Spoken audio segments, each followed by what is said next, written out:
ఓం గం గణాధిపతయే నమః. హాయ్ అండి, అందరికీ నమస్కారం.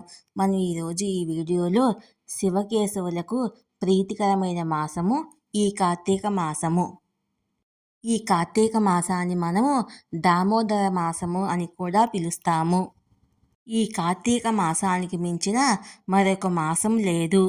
ఈ కార్తీక మాసంలో మనం ఏ చిన్న దానం చేసినా అది కోటి రెట్ల పుణ్యఫలాన్ని మనకు అందిస్తుంది. అలాగే ఈ కార్తీక మాసంలో మనం చేసే స్నాన, దాన, జప వ్రతాలు ఎన్నో రెట్లు పుణ్యఫలాలను మనకు అందిస్తాయి. మనం చేసుకున్న జన్మ జన్మల పాపాల నుంచి మనల్ని విముక్తి కలిగిస్తాయి. అటువంటి ఈ కార్తీక మాసంలో శుద్ధ పాడ్యమి నుంచి అమావాస్య వరకు చేసే పూజలు వల్ల కలిగే ఫలితాలు, పుణ్యఫలాలు ఏమిటో మనం ఇప్పుడు ఈ వీడియోలో తెలుసుకుందాము. కార్తీక మాసం అంటే పూజల మాసము, వ్రతాలు, నోముల మాసము, ఆధ్యాత్మిక వెల్లివిరిసే మాసము.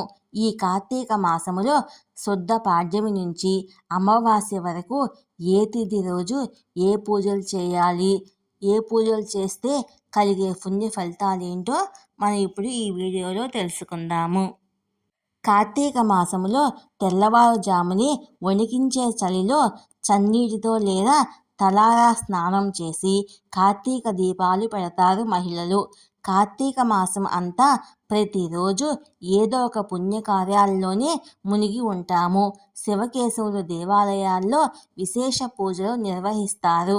తమ కుటుంబాలు పిల్లాపాపలతో చల్లగా ఉండాలని వేడుకుంటారు. గోమాత పూజలు, ఆవు నెయ్యితో కార్తీక దీపాలను తయారు చేసి దీపలక్ష్మికి పూజలు చేసి పారే నీటిలో వదులుతారు. సౌభాగ్యాలు కలిగించే తులసికోట ముందు భగవద్నామ సంకీర్తన చేస్తూ ధూప దీప నైవేద్యాలను సమర్పిస్తారు.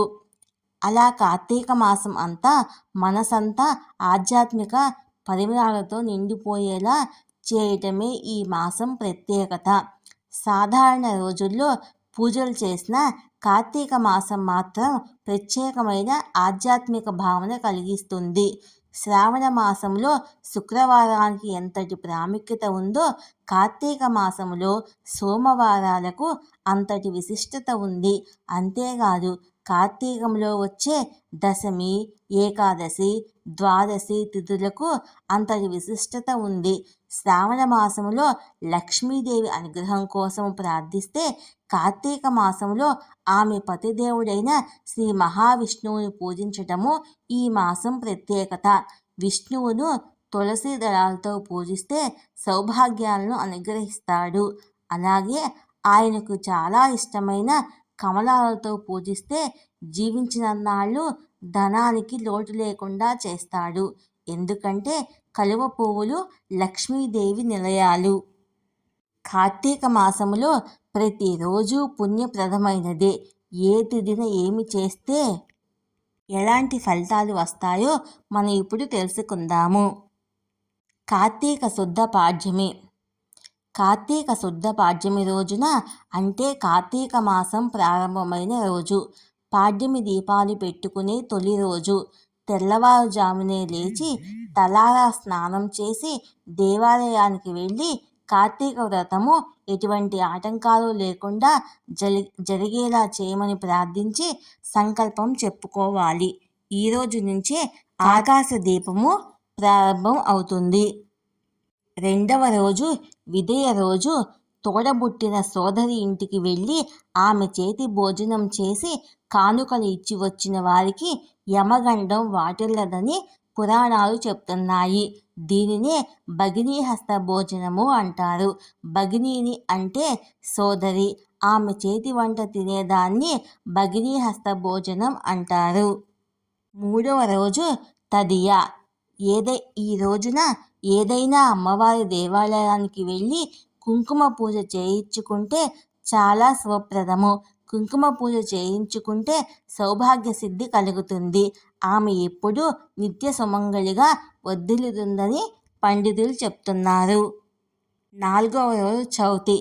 చవితి నాడు నాగుల చవితి అంటే సుబ్రహ్మణ్యేశ్వరుని పూజ చేయాలి. నాగుల పుట్టకు వెళ్ళి పూజ చేసి పాలు పోస్తారు. ఈరోజు నాగుల చవితి రోజు పుట్టకు పాలు పోయటం వల్ల మనకున్న దోషాలన్నీ తొలగిపోయి సంతానం లేని వారికి సంతానం కలుగుతుందని నమ్మకము. 5వ రోజు పంచమి. పంచమిని జ్ఞాన పంచమి అని కూడా అంటారు. పంచమి తిథి రోజున సుబ్రహ్మణ్య స్వామి అనుగ్రహం కోసము అర్చనలు చేయించుకున్న వారికి జ్ఞాన వృద్ధి కలుగుతుందంటారు. 6వ రోజు షష్ఠి. షష్ఠి అంటే సుబ్రహ్మణ్య షష్ఠి. ఈరోజు కూడా నాగుల పూజ చేయాలి. పూజ తర్వాత బ్రహ్మచారికి ఎర్రని వస్త్రము లేదా కండువ పంచ దానం చేస్తే సంతానం లేని వారికి సంతాన ప్రాప్తి కలుగుతుందని, సంతానం ఉన్నవారికి శుభాలు కలుగుతాయని చెప్తారు. సప్తమి. ఈరోజు ఎర్రని వస్త్రంలో గోధుమలు పోసి దానం ఇవ్వటం వల్ల ఆయుష్ పెరుగుతుందంటారు. అష్టమి. అష్టమి రోజు సాధారణంగా అష్టమి రోజున ఏ పనులు చేసినా అష్ట కష్టాలు కలుగుతాయంటారు. కానీ కార్తీక మాసంలో వచ్చే అష్టమిని గోపాష్టమి అంటారు. ఈరోజు గోపూజ చేస్తే చక్కటి ఫలితాలు కలుగుతాయి. గోమాతలో సమస్త దేవతలు కొలువై ఉంటారు. ఈరోజు గోమాతను పూజించడము ఎంతో మంచిది. నవమి.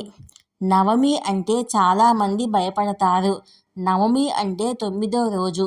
ఈ రోజు నుండి 3 రోజుల పాటు విష్ణు త్రిరాత్ర వ్రతాన్ని ఆచరిస్తే ఎంతో మేలు కలుగుతుంది. దశమి. దశమి చాలా మంచి రోజు. శుభకార్యాలు ఏవైనా చేపట్టే మంచి తిథి. దశమి రోజు రాత్రి విష్ణు పూజ చేస్తే కుటుంబ క్షేమం కలుగుతుంది. ఏకాదశి. ఏకాదశి రోజు కూడా విష్ణు పూజను చేసిన వారికి ఉత్తమ గతులు కలుగుతాయని పెద్దలు చెప్తారు. ఈ రోజున ఉపవాసం ఉండి జాగరణ చేస్తే విష్ణువు యొక్క సంపూర్ణ అనుగ్రహం మనకు కలుగుతుంది. ద్వాదశి. కార్తీక మాసంలో వచ్చే ఈ ద్వాదశిని క్షీరాబ్ది ద్వాదశి అంటారు. సాయంకాలం ఉసిరి మొక్క, తులసి మొక్కల వద్ద దామోదరుని పూజ చేసి దీపాలు వెలిగించడం వల్ల సర్వ పాపాలు నశిస్తాయి. అనంతకోటి పుణ్యఫలం లభిస్తుంది. త్రయోదశి. సాలగ్రామ దానం చేస్తే సర్వ పాపాలు పోయి అన్ని కష్టాలు దూరం అవుతాయి. చతుర్దశి. చతుర్దశి పాషాణ చతుర్దశి వ్రతం చేసుకునే రోజు. ఈ రోజున దీపారాధన చేసే ప్రమిదలో నువ్వులను వేసి దీపారాధన చేయడం వల్ల మనకున్న సమస్తమైన దోషాలు నివారణ అవుతాయి. 15వ రోజు కార్తీక పూర్ణిమ. ఈ మాసములో అత్యంత పవిత్రమైన రోజు. శివాలయం వద్ద జ్వాలాతోరణ దర్శనం చేసుకోవడం వల్ల సర్వ పాపాలు ప్రక్షాళన అవుతాయి. యువతులు వివాహం జరిగిన తొలి సంవత్సరంలో కార్తీక పౌర్ణమి పూజను చేస్తారు. గుమ్మడి పండుతో పాటు 16 రకాల పండ్లను శివాలయంలో ఇస్తారు. రోజంతా ఉపవాసం ఉండి సాయంత్రం చంద్రుడు వచ్చాక అద్దంలో చంద్రుడిని చూసి పూజలు చేసి అప్పుడు భోజనం చేస్తారు. ఇలా వివాహం జరిగిన తొలి సంవత్సరం ఇలా చేస్తే వారికి మంచి పిల్లలు పుడతారని, కాపురం సుఖ సంతోషాలతో సాగుతుందని, గుమ్మడి పండు శివాలయంలో ఇస్తే గుమ్మడి పండు లాంటి బిడ్డలు పుడతారని అంటారు.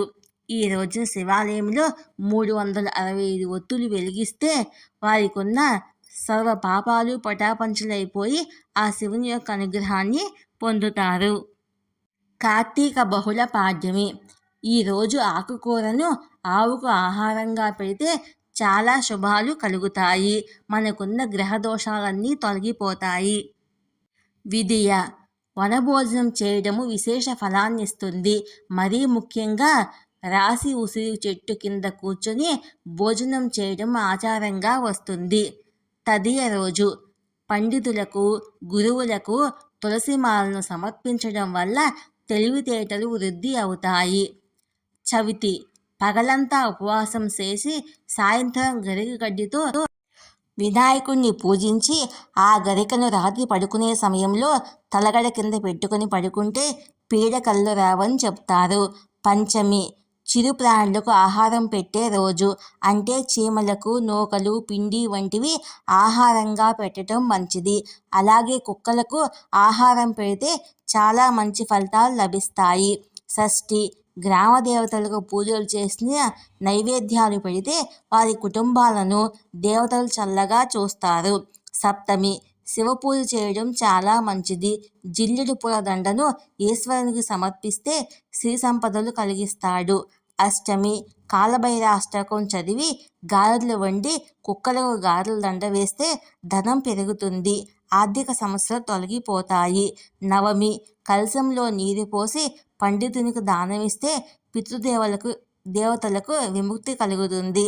దశమి అన్న సంతర్పణ చేస్తే విష్ణువు సంతోషపడి వారి తరతరాలకు ధనధాన్యాలకు లోటు లేకుండా దీవిస్తాడు.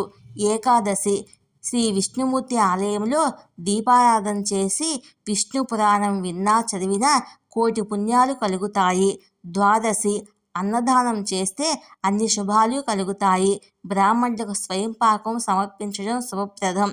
త్రయోదశి నవగ్రహాలను పూజిస్తే ఏ కీడు జరగకుండా మేలు జరుగుతుంది. అన్ని గ్రహ దోషాలు తొలగిపోతాయి. చతుర్దశి కార్తీక మాసంలో శివరాత్రి నాడు చేసే శివార్చన, అభిషేకము అపమృత్యు దోషాలను తొలగిస్తుంది. అమావాస్య కార్తీక మాసంలో ఆఖరి రోజు చాలా విశిష్టమైన రోజు. పితృదేవతల పేరుతో పేదలకు అన్నదానం చేస్తే వారికి స్వర్గప్రాప్తి లభిస్తుంది. కార్తీక మాసంలో అన్ని రోజులు కుదరకపోయినా కనీసం ఈ మాసంలో అత్యంత పుణ్య రోజులైన ఏకాదశి, ద్వాదశి, పూర్ణిమ, సోమవారాల్లో నియమనిష్టలతో పూజ చేస్తే అనంతకోటి పుణ్యఫలాలు లభిస్తాయి. ఇక పూర్ణిమ చేస్తే ఇంకా మంచిది. కుదరకపోతే కనీసం ఆ మాసంలో ఒక్క సోమవారం అయినా నియమనిష్టలతో ఉపవాసం చేసి దేవాలయంలో దీపం వెలిగించి ఆకాశ దీపాన్ని చూసే కోటి పుణ్యాలు సిద్ధిస్తాయని పండితులు చెప్తున్నారు. ఏడాదికి సరిపడా ఒకేసారి మట్టి ప్రమిదలో ఆవు నెయ్యితో 360 ఒత్తులు శివాలయంలో వెలిగిస్తే సమస్త పాపాలు పటాపంచలవుతాయి. జీవించి ఉన్నంత కాలము సర్వ సౌఖ్యాలు కలుగుతాయి. చనిపోయాక స్వర్గప్రాప్తి లభిస్తుంది. ఇలా కార్తీక మాసం అంతా ప్రతిరోజు విశేషము, ప్రతి గడియ విశిష్టమైనదే. కనుక ప్రతి ఒక్కరూ కార్తీక మాసంలో ఈ నియమాలను పాటిస్తూ తమకున్న సమస్తమైన దోషాలను, గ్రహ దోషాలను తొలగిపోతాయి. ఆ కార్తీక దామోదరుని అనుగ్రహంతో మీకున్న అన్ని సమస్యల నుంచి బయటపడతారు. ఈ వీడియో కనుక మీకు నచ్చినట్లయితే లైక్ చేయండి, షేర్ చేయండి, సబ్స్క్రైబ్ చేసుకోండి. Thank you for watching. Please support me, subscribe me.